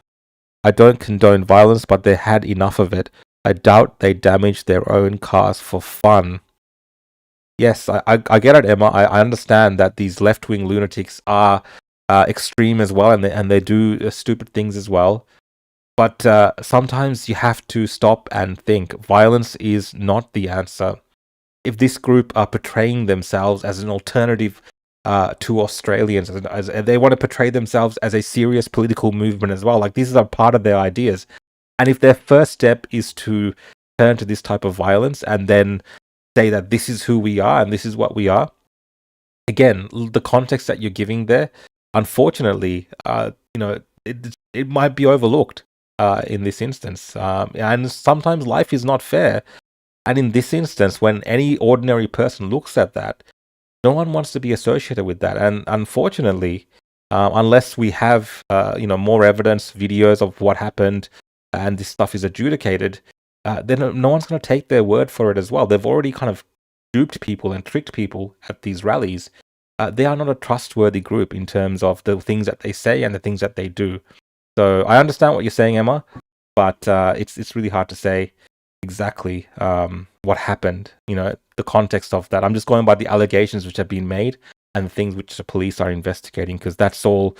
I can only say that everything's been alleged. But from that video evidence that we're seeing so far, and I've watched a 20-minute long video of that, it doesn't look good in the way that they were behaving at that time. And people can have opinions of me for that, but I think it was just stupid to do. Rukshan, what do you think about burning the flag? I am against burning the flag. I talked about this on the last show as well, or on the opposition podcast, because in America they're looking to criminalize it as well. I'm, personally, I get all the free speech arguments for it, but burn the flag. I think, I don't want to say the word illegal, but it should be extremely frowned upon. It should be discouraged, and there should be laws around to protect the Australian flag, just like we have laws to protect other important landmarks or buildings from being vandalized. You can look at it that way. But here, verify Rukshan loves mass immigration. Well, I don't love mass migration. I don't. Why would I love mass migration? Mass migration causes major issues, including people hating on me these days because of obviously they say, what people say to me? They say, Rukshan, you are the mass migration. That's what they say to me. You are the mass migration. Look, I don't disagree with the concepts around immigration. I think we've had immigration for thousands of years. If you look at different histories, different types of immigration, of course. It was very different, for instance, during the Roman Empire, when they, I guess, sister states or enslaved states in some instances, or their territories, but everyone wasn't the same. Not everyone was a Roman citizen. It's probably the best way to explain it. But in the last couple of hundred years, we've had different migration flows around the world, and there is legitimate arguments that certain types of migration can benefit a country, and you can have controlled migration and exchange of ideas and exchange of cultures and things like this that can benefit the people of the country and benefit all people in that country. And it's possible to do. And I think there has been instances of where that has been successful and successfully done. Whatever is happening today, with the way that governments are just importing people en masse for whatever reason, whether it's, like I talked about at the start of the show, whether it's for economic reasons, whether it's for work, to bring people in for work, whether it's to, for them potentially to benefit politically from changing the demographics, it's not working, especially without any type of assimilation. It's actually quite dangerous. Multiculturalism itself sounds good on paper, but when it's actually not done correctly with assimilation and it's not managed, it is a very dangerous game that you're playing when you don't have a set dominant culture in a country. Australia's identity should be based on its, its heritage, its history, its Christian roots, its Judeo-Christian roots, really, when you look at the history, but also the fact that it's British history, it's Anglo-Celtic history, the things which are a part of Western tradition that built this nation, those things should be protected and remain in many aspects the dominant aspects of the cultural identity of the nation. If you try to, or well, it is being removed and muddied. If you do that too much, in a way that there's nothing, there's no identity, and there's nothing that replaces that as well, then it's problematic. Now, I'm all for having a shared Australian identity. I think with the complexities of Australia, especially with the Indigenous history, and we had the voice to Parliament and all these kind of problems that come to the surface each time when we talk about the history of Australia. Sure, you can have a new Australian identity that might bring people together, but even that doesn't seem possible in the current climate that we live in, right? It's really hard to understand what it means to be an Australian, and there's lots of disputes that arise because of that. So I don't support mass migration. Even immigration as a concept, or migration and immigration as a concept, whether it's mass or not, I don't even support immigration from cultures which might not be compatible to countries like Australia, whether it's mass or not, right? There's certain aspects of cultures. I don't believe all cultures are equal. If you can't have people come into your country from a country that hates your way of life, that makes no sense. So I don't think we should have immigration from countries that hate the West. It makes no sense. You're inviting in people who hate you. It's one thing to accept maybe asylum seekers or refugees. That's a different story from those places if they're genuine. But to open up your borders to, people from places where they actively hate your nation or hate your allies or hate your way of Western life, it makes no sense. So yes, I'm against mass immigration, but I would say I'm even against immigration from incompatible cultures where people just hate you. It makes absolutely no sense. But that's not really what we're discussing. We're discussing mass immigration as a policy. That was just more of my personal views on this particular topic. So I hope I answered that question before about the flag and then mass immigration. We got here from Mr. Thanks, mate. Oh, I got a sore throat, I think. Well said.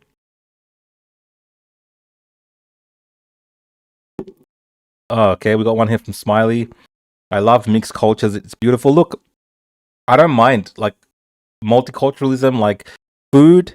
I say this all the time on every show. Food, maybe like music, maybe even clothing, like those kind of things. All right, whatever. Like, we enjoy different food. I have like fried rice. I go to Asian restaurants sometimes. I go to Thai restaurants. I like Thai food, I like the fusion cooking. I like some Vietnamese dishes, for instance. Obviously, Italian food in Australia, it's amazing. Depending where you go, I guess Greek food, like it's so good to have. Like we're so lucky to have access to all these different cultures and people who know how to really bring out the essence and the taste of this food. Obviously, we have a lot of Indian restaurants these days, and if you want to enjoy Indian food, of course you're going to get authentic Indian food if you like that stuff. I'm so sorry, but I think that's where it should stop. That's where mixing culture should stop. Food, music, maybe some like sports and arts, right? Those kind of things. Like, yeah, we can have cultural exchanges and expand on ideas, and that's happened now for since the dawn of time. People have taken different ideas, like things like algebra, for instance, the sciences, the maths, right? Those kind of things. We can exchange those type of ideas. But is every aspect of culture equal? No, I don't think so. Is Islam the same as Christianity, or is Hinduism the same as Christianity? No. There's different morals, there's different values, there's different ways of seeing the world. So that's why this is a Christian country. Our prevailing Christian values should be the dominant, the moral and ethical, foundation of what it means to live in Australia and be an Australian. Anything other than that is problematic because they don't go together. It doesn't work. And yes, some religions are more compatible than others. I'm just talking about religion in this instance, but that is something I see as not being fundamentally compatible with Western culture, even Australian culture. Now, people will say, well, a lot of Australians are atheist. Many people don't agree with any religion, and that's true. But even the foundations of all of that comes from, the concepts around Christianity. There's some countries where you can't really be an atheist, right? It's like you take this religion or it's death. Or like, you got to pay some sort of tax or something like this. I don't want to get into too much detail about that. So the benefits of living in this kind of secular society or having, atheism, things like this, again, comes from the, historical underpinnings of Christianity. And again, Judeo-Christianity, if you look at the history of where this is all developed from, where the ideas around the worldview that we have today, where they come from. So, I don't think all things are equal. We have to come to this realization that not all cultures are equal, and we can enjoy certain things, but not everything is the same. I know that as an Australian, parts of my life, all of my life in Australia, I'll enjoy like Sri Lankan food and maybe, if I understand Sri Lankan music or something like this, right? But I don't think the Sri Lankan political system should have anything to do with Australia. Like, I think it's like a broken system. Why would I want to have that here? Like, if Sri Lanka was so like, like if all those things are so great, it just doesn't make sense. Like to take things from overseas, especially if you've left things behind, and especially if you come from like war zones and things like this, and then say like we should do the exact same thing here in Australia that caused the problems in the first place in the place that we came from. Why would you do that? It makes no sense. It's just stupid. And the fact that there's people that promote this idea is actually insane.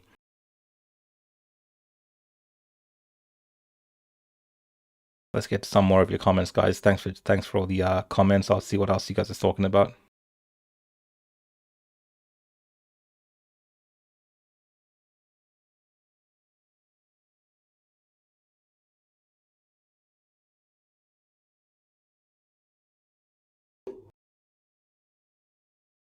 I'm just trying to find.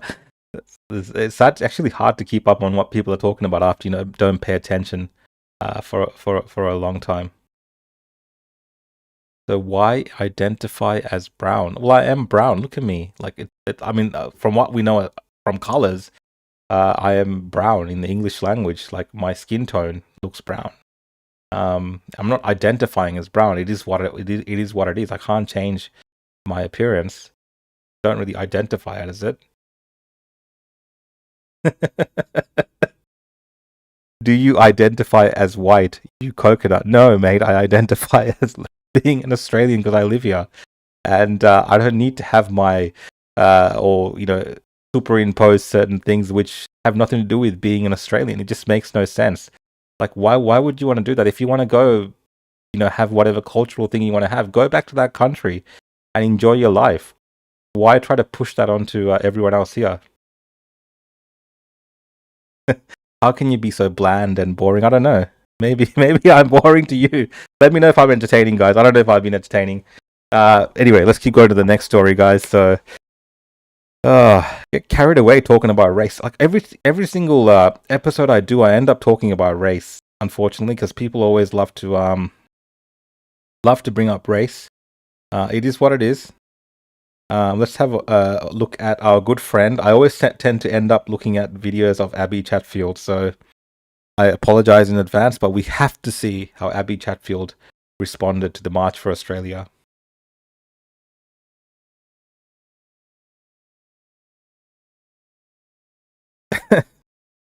I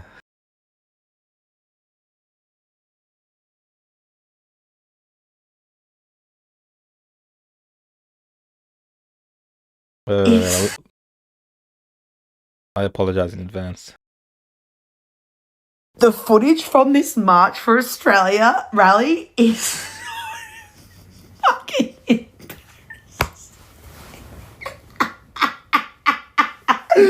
it's so embarrassing. These people look exactly how you think they look, and they're the exact kind of people that you would imagine would go to these fucking rallies. Not a coherent thought between the lot of them nationwide. The interviews that I've seen, like, all of them are holding a stubby for some reason. All of them have got a beard. I mean, obviously. And they're all just going, Albo's gotta go.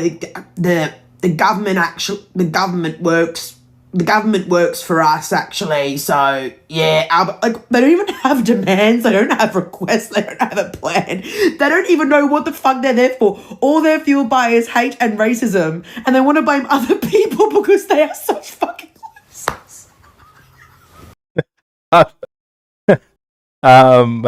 Jason saying, why give this shit the time of day? Look, I mean, I like this because this is the extreme kind of that people that dismiss the March for Australia, not the extreme left. It's kind of the virtuous left that think they're better than everyone else. And I like to see their opinions, and this represents kind of how they feel. A lot of people support this woman, even though she looks like she just escaped out of a mental asylum. She actually has a pretty big following, and I know a lot of people actually watch her possibly to mock her or make fun of her because she does tend to be a little bit not all there and entertaining in that way. But there are people that genuinely think like her, and that is the more of the again not the extreme left, but just the virtuous people, right? That think they're better than everyone else.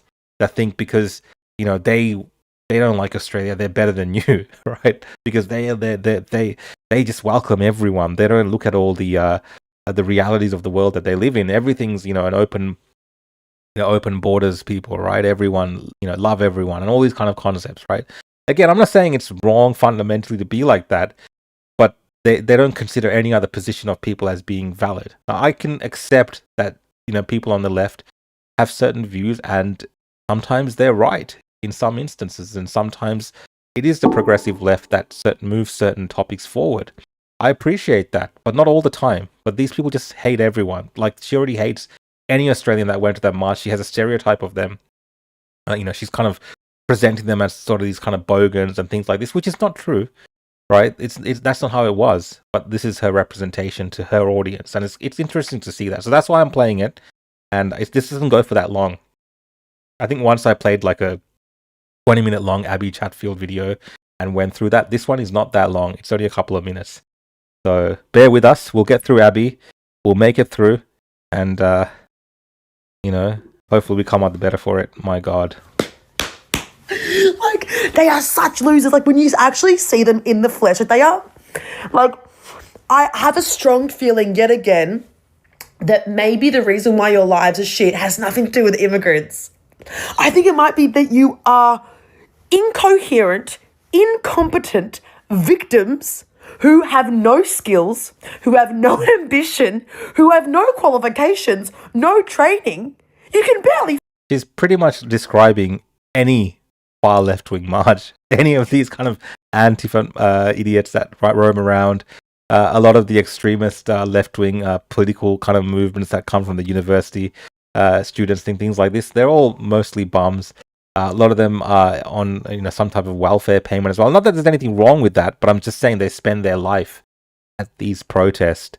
I have no idea how they change their lives in later life, and if they actually end up just being full-time activists. But I think she's describing them, not so much the people who turn up on one Sunday, right? These people are turned up on one Sunday after years and years to march for Australia. Whereas these left-wing protesters, they spend every single weekend, every single day almost, doing some sort of lunatic protest. She doesn't laugh at them, she doesn't mock them, but it's when these kind of people who normally work, who don't have time to make time to protest every single week because they're at work, stop for one day, she thinks they're losers. And she's just describing, really, the left-wing activists. You fucking speak! And I wonder if everything you've got on, everything that you're waving, those flags, was it all made in Australia? Have you all gone and handmade those? Or are you profiting off the labour of different countries so that you can sit there and pretend that we don't need any people? Yeah, well, I mean, that's the part of the problem, Abby. Like, the fact that we have to purchase stuff, even things like flags and other things from overseas, shows you the problems within Australia, and that's one of the reasons that you have to raise these issues, because we don't have manufacturing in Australia. Even for something like a flag, it's like, yeah, sometimes it's made overseas and it's actually cheaper to buy an overseas made flag. That shows you a lot of these kind of policies that we've had for years and years has decimated our manufacturing base, where even something as simple as a flag is cheaper to buy from China. It's crazy, right? So that in itself is actually blight, or sorry, a blight on on our political class that has come to those terms. But she's making fun of people before that. Like, where are people going to source these things? Like, it's not possible. Like, if you want to buy a car made in Australia today, you can't do that. For instance, you're going to make fun of people for that? No, it's just silly stuff, Abby. It's silly. And other people, Australia first, Australia first. Okay. So how come you're fine to profit off the labour of other countries and then come to a rally in the stuff that you've bought for very cheap because of the exploitation of those countries? That is Literally, people are not there because of they don't like other countries. They're there because they have issues with mass immigration. It's nothing to do with hating people in another country. It's nothing to do, like, I know there was another photo that people shared that after the protest, the March for Australia, the rally, that they took photos of people eating yum cha in like some Asian restaurant and saying, "Oh, look at these, dumb Aussies. They got the Australian flags around them, and they're at an Asian restaurant and they're having yum cha." Look, I laughed as well. I thought it was kind of funny.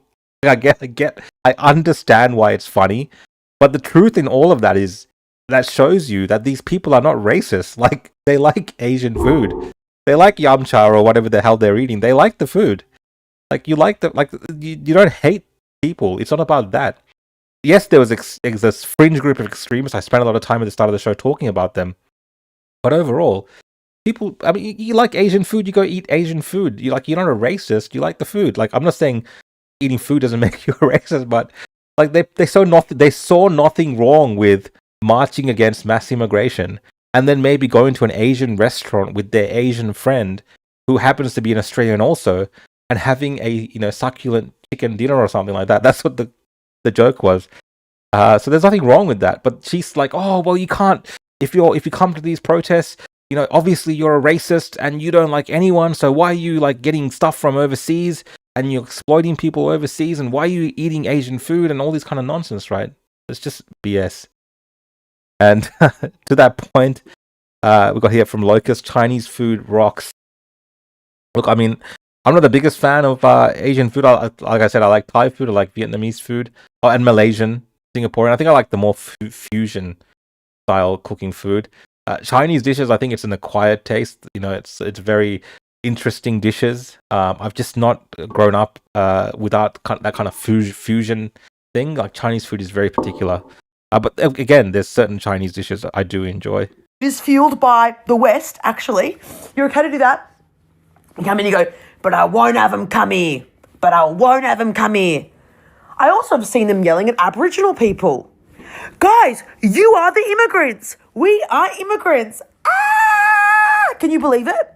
Can you believe it? We're actually immigrants. We're actually a country of immigrants, our colonizers, actually.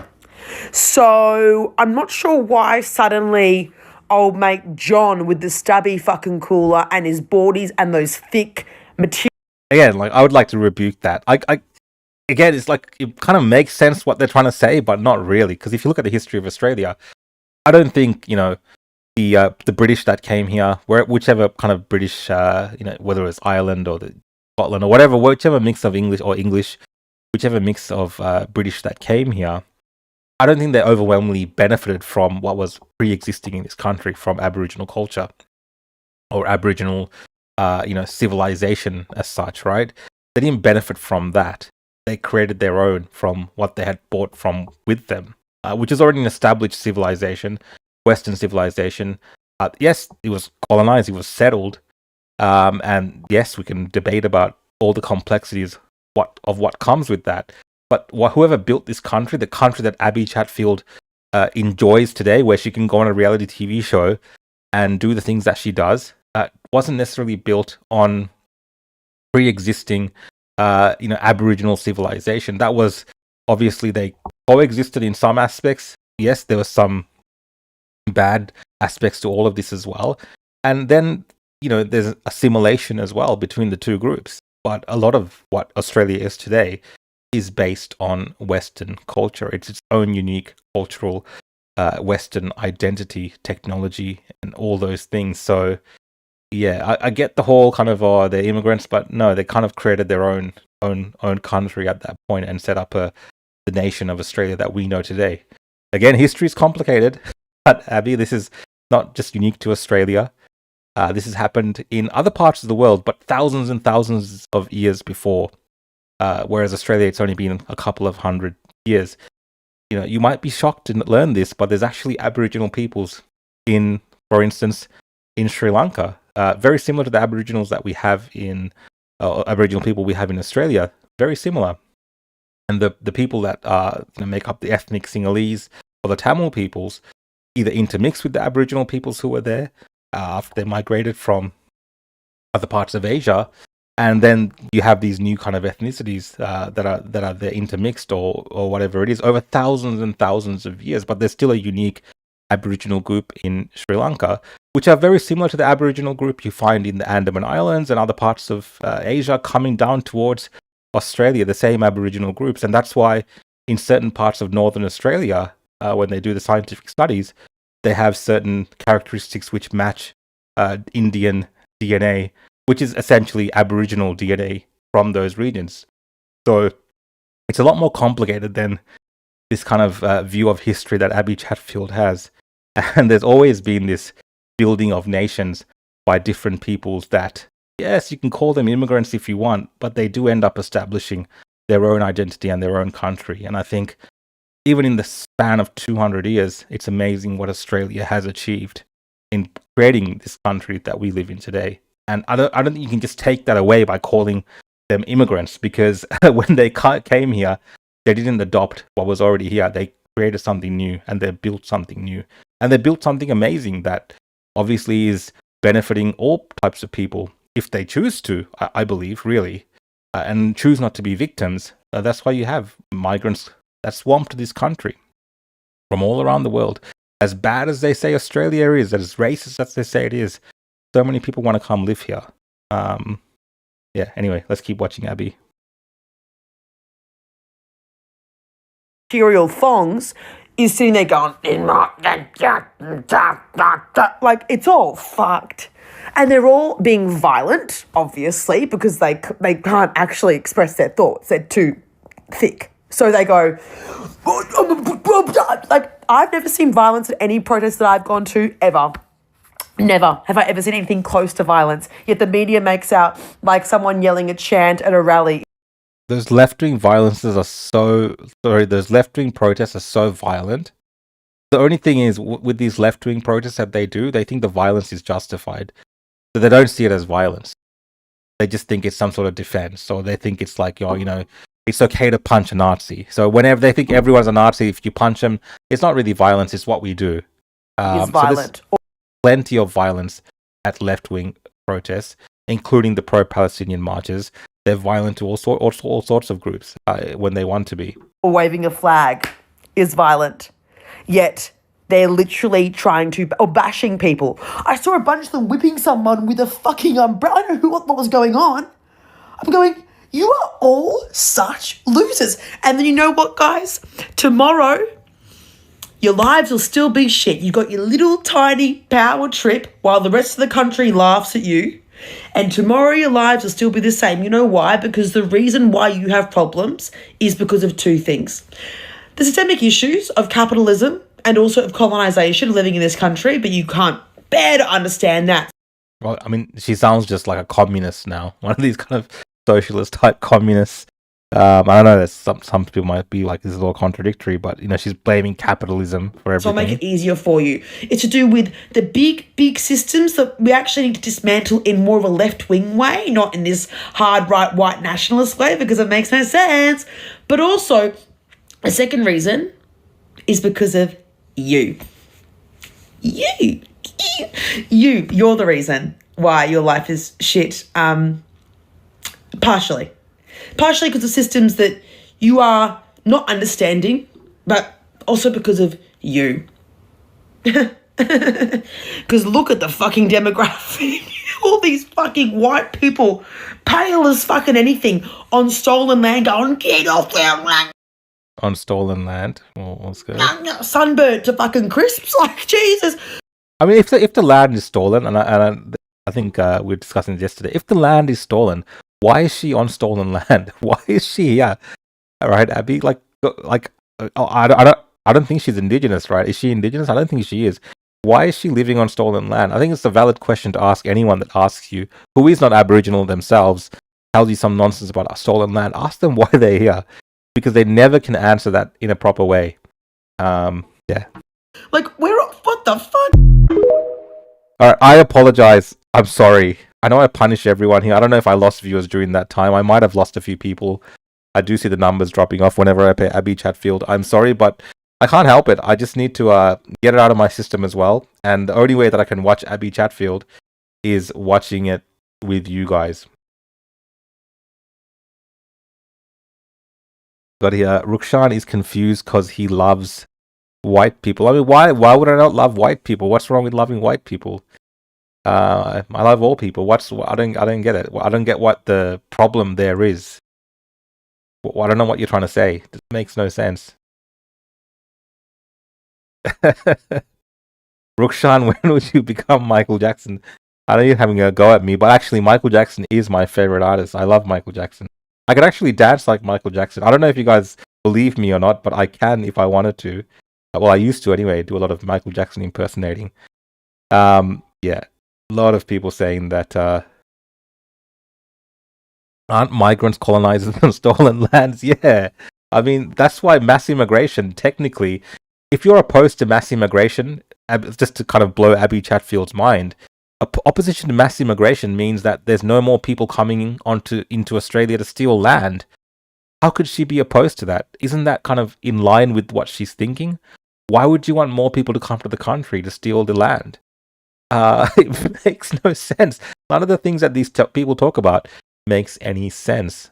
And I'm being I'm not trying to make jokes or anything like this. It doesn't make sense to me. Because I recognize that, I'm in the country of Australia. I accept the fact that I am on whatever they're saying I'm on. I don't care. I'm here. I'm Australian citizen. I love this country. I'm an Australian.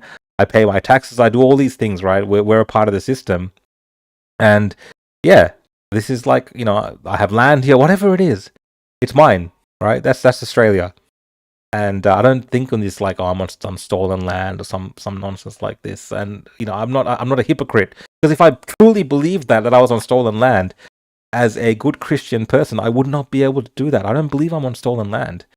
I just don't accept that. And these people that do believe that and are still here, saying that is like a gotcha, they're just like, they're not all there. That's what I think. Mountain Stream says, I've seen your dance videos, Rukshan. You are a groover. Yeah, look, I mean, it was back in the day. I could probably still bust out some moves at some point, but yeah, that was good fun back in the day. And we've got Jado says, she don't believe in a thing she says. She is paid and bought for. Guys, I didn't even realize that it's almost 11 p.m. We've been going on for a while. So I might end off in the next 10-15 minutes. So let me know if you have any questions. I'll answer your questions. I'll check out the super chats. Tomorrow is actually the big show. I just did this today for the regulars that joined in on the Monday, even though I was tired.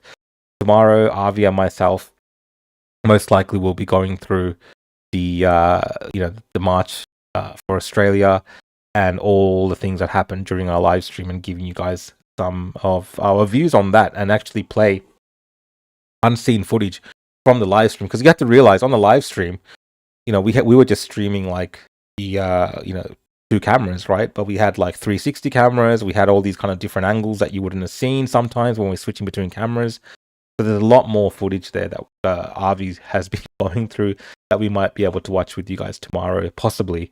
But definitely we'll be talking about everything that happened on the live stream on the Opposition podcast. So make sure you tune in for that. If you're not following already, like, subscribe, and follow at The Real Rukshan. You can find me on YouTube, Facebook, and what's the other one? X. That's where I'm streaming right now. Also, I'm on Instagram as well.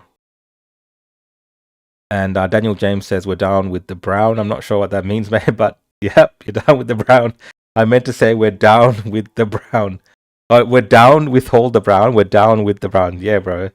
That's it. Actually, there was one more thing. I think I got to answer this one, because some people did ask me. 1 second. I'm just going to answer this briefly because I did get a lot of messages around this, and I just want to answer it on today's show. And then, you know what? Actually, I'll leave it for Wednesday's show. I'll talk about it on Wednesday. Let's do that. Let's just answer your questions today. So yeah, guys, 10, 15 minutes. Anything you want to ask me? Here we go. Cultural diplomatics. When did you go to Sri Lanka last time? I actually went a few months ago to go see my grandmother and a few other things like that. So I was there recently in Sri Lanka, and it's changed a lot. I hadn't been back since COVID times, so it's a few years since I've gone. So that was it was nice to go and see some of the grandparents and relatives and things like this here and there. So, and as well as have a little bit of a holiday.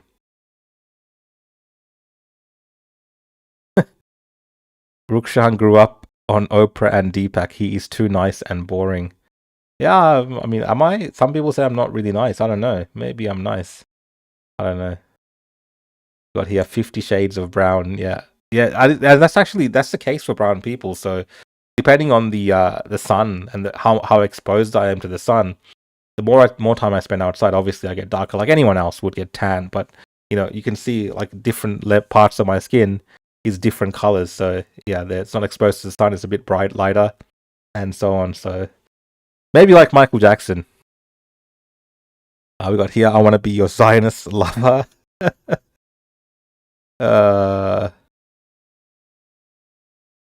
What's wrong with the spray tan shirt? Is that the shirt I was wearing last time where it looked like I was topless? Can your grandmother come to Australia? Will people let her in? I mean, she's been all around the different parts of the world since working and things like this back in the day, and she did visit Australia long time ago in the 90s. But no, she has no interest in coming to Australia like that.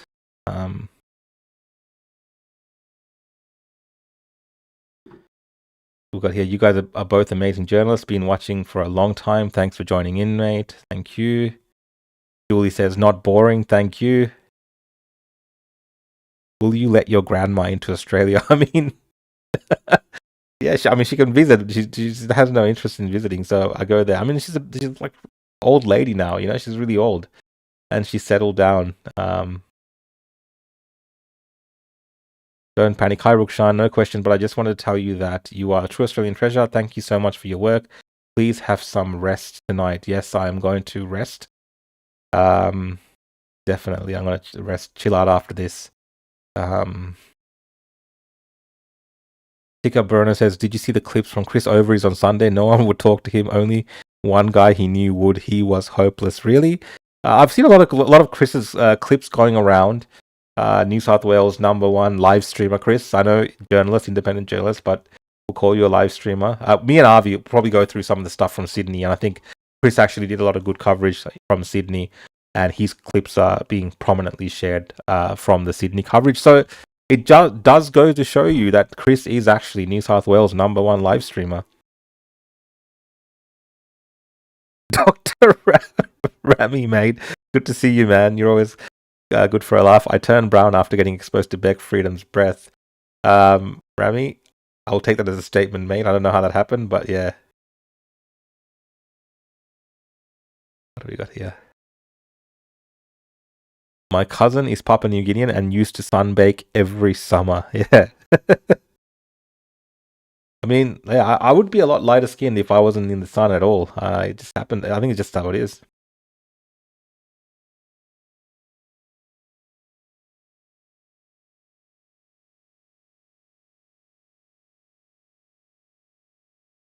We've got here another one. Thank you, Rukshan, for your time tonight. Love your work, brother. Thanks, mate. Sorry, I'm not getting all the messages at all, guys. I'm just trying to and choose as we go along here. Just finish up. Is Japan Nazis were doing the same rallies against immigration? Yeah, I did see some marches in Japan against mass immigration, and no, I wouldn't say the Japanese are Nazis. Like just the way I don't think Australians are Nazis for marching against mass immigration, right? The Nazi thing, really, when you talk about the National Socialist Network, they are self-described Nazis. They carry themselves as Nazis. They tell people they're Nazis. They celebrate Hitler's birthday. They do all this kind of Nazi stuff, and the imagery and the ideology. It's all a part of their whole get-up. They wear the jackets from HH, which means Hail Hitler, whatever, right? So they live and breathe this. So when people call them Nazis and neo-Nazis or whatever you want to term them as, that is actually who they are and what they are and what they say they are. It's not just people making it up.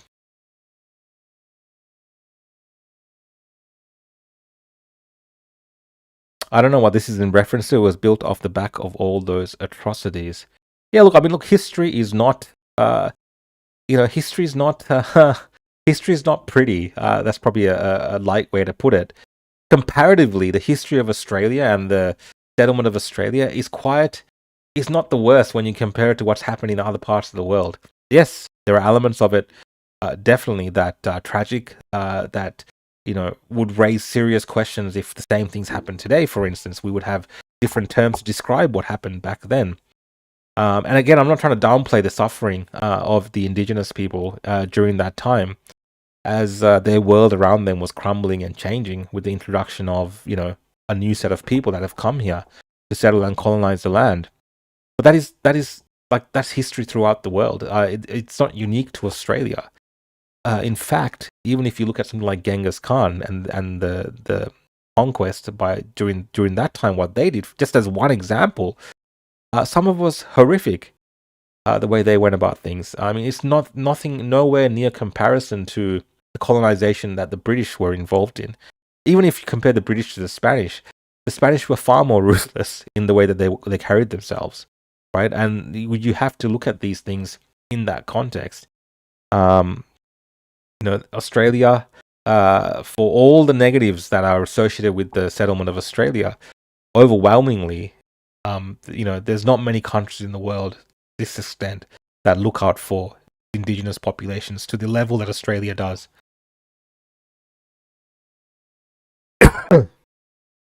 Do you see any more March for Australia protests? So I believe there's a rally on the 13th of September, another March for Australia style rally. So this was the group that were kind of in disagreement with what this particular group that did the March for Australia. They disagreed with their methods, and they were kind of really worried about the Nazi element, which all the things that this group said did come true in the sense of the Nazis turning up and hijacking the stages. So the other group, who have believe more experienced and somewhat trusted organizers, they're doing something on the 13th of September. So you'll probably see stuff for that.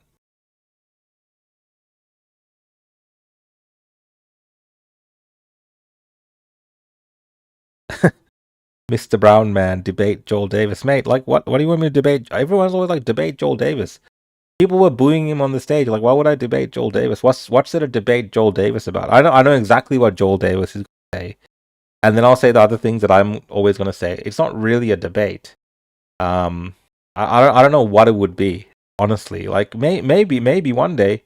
But this is why I don't debate Joel Davis, because this is what your group are like.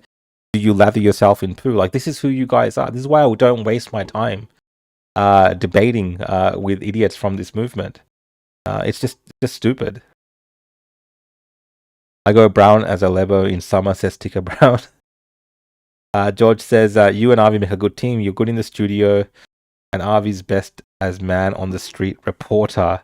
Yeah, look, I mean, some people were like, oh, Rukshan and Avi, in your live streaming, and Rukshan, we wish we could hear from you more sometimes, or there's too much Avi and things like this. I mean, look, yesterday was a bit different. We kind of really had to stick together yesterday. Sometimes I do wander off, like to wander around the crowd and do things like this. But yesterday was a different environment for us on Sunday, because there was a lot of, leading up to this march. These are things I'm sharing now. If you follow my Instagram, I might have shared some messages in the past, but there was lots of threats about yesterday. Lots of people trying to dissuade us from coming in the background. Lots of these kind of threats that have been happening for a long time now, and it's problematic to be separate. And we had security and just kind of keep us two together. It just worked out that way, and it is what it was. Yeah. Next big rally on the 13th, from what I hear. I think there's something wrong with my throat.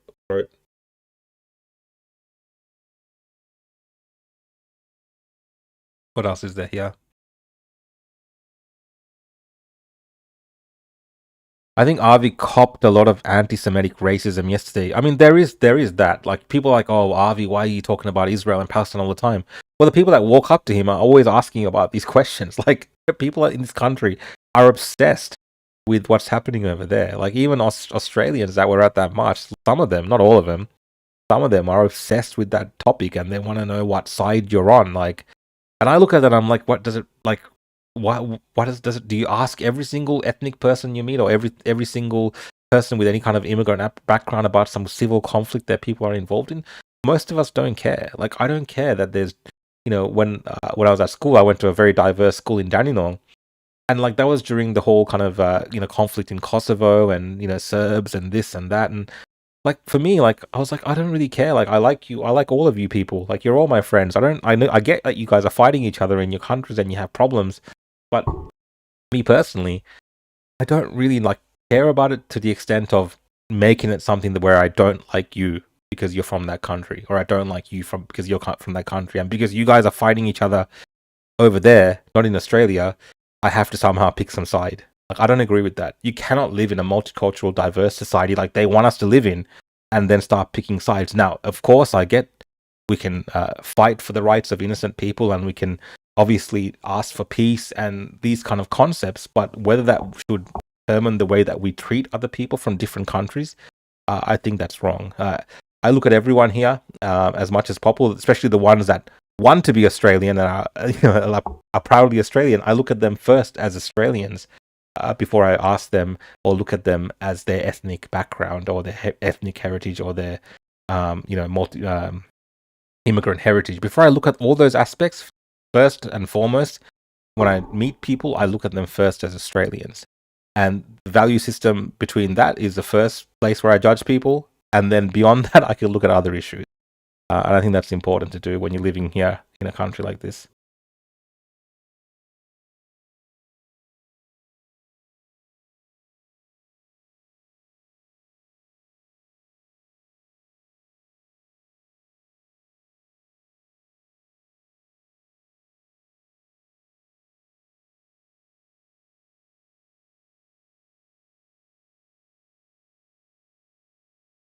Are you going to the 13th of September? Ooh, I will be somewhere on the 13th of September.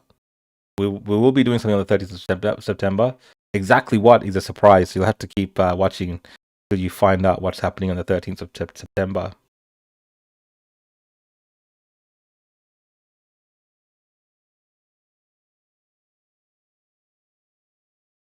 You always have stuff to say about, a lot to say about him, so why not debate Joel Davis? I know Joel Davis really wants to debate me.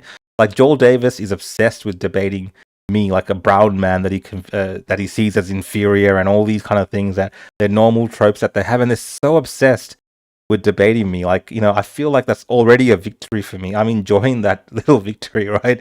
Because they're so obsessed. You guys are so obsessed. It's so lame, right? That's why I enjoy the fact that Joel Davis and all you little Nazis are begging and groveling every day. Debate Joel Davis. It's hilarious. Losers.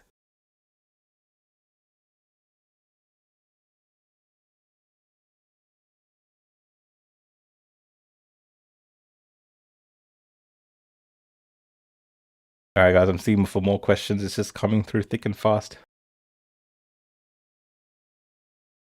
This is another one. Debate Joel Davis. How desperate are you for my brown validation? Be proud of who you guys are. Be proud of your white whatever you believe in. And, why are you so desperate for my validation, you losers?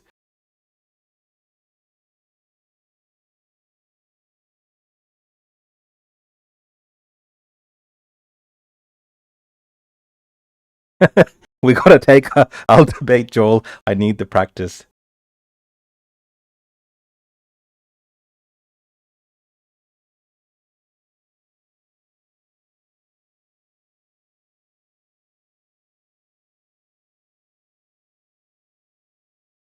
All right, guys. I think I'm gonna finish up now. Let me just check for any super chats that I might have missed. Thank you everyone as well that contributed to the super chats. I really appreciate it. It's been a great show. I went for a lot longer than I first thought, but it's been a lot of fun here. Rami says Joel Davis got really offended and triggered at the Sydney rally when someone shouted "No more Palestine." I wonder why. Really, got to watch back the Sydney stuff. You fear debating Australian nationalists. It's not fear, man. Like, I saw you guys at the march for Melbourne, and it's just like, I feel like, I just feel like, I don't know. It's really hard to explain. Watch the show tomorrow. We'll talk about what I felt like when I saw the Australian nationalists, and just it's like looking at this like pathetic lot of men or boys pretending to be men, and I just feel sorry. In a way, like as a Christian, I feel sorry for these individuals that they're so lost, and they think it's fear, but I just feel sorry for them, and they're just losers, and that's why they're so desperate, even to debate me. That they look at me as this brown inferior guy, and they call me all these names, but they really want my validation. They're so desperate for the validation of brown people. Like, that's how desperate these people are. I'm saying according to their worldview, they're so desperate. You'd think they'd just dismiss me, right? Like, that's the way that I'm dismissing them, because I just see them as losers, and I don't give them the time of day, because they're extremists, they're Nazis, and they're just losers. But they're so desperate for validation and any type of recognition of their stupidity, and they're just ignoring them sometimes is just fun, because they're just little babies crying here, asking for a debate. Just imagine how pathetic you have to be. And then, yeah, there you go. The violence. Next time you and Avi will get caved. And that's what it is. They're just violent. They're hateful people. And that's why it's not worth debating them, because these are not reasonable individuals. And this here proves it. This is who they are. Who they are. They're just here for violence.